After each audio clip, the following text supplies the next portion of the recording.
अल्लाह ताला ने कलम से फरमाया कलम लिख। मालिक क्या लिखूं? क़यामत तक होने वाले सारे मामलात लिख दे। कलम ने लिख दिए। कहा कलम लिख। मालिक अब क्या लिखूं? फरमाया लिख ला इलाहा इल्लल्लाह। कलम ने 70,000 साल में लिखा ला इलाहा इल्लल्लाह। मालिक ने कहा कलम लिख। मालिक अब क्या लिखूं? फरमाया लिख मोहम्मद रसूलुल्लाह।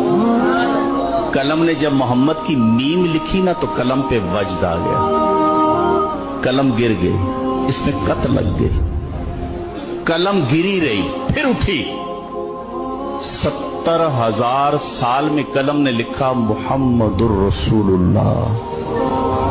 कलम जब लिख चुकी ना तो कहती मालिक तेरी करम नवाजी, तेरी मेहरबानी, तूने मुझे तौफीक दी है, मैंने तेरा जिक्र लिखा है, तेरा कलमा लिखा है। अल्लाह एक सवाल है,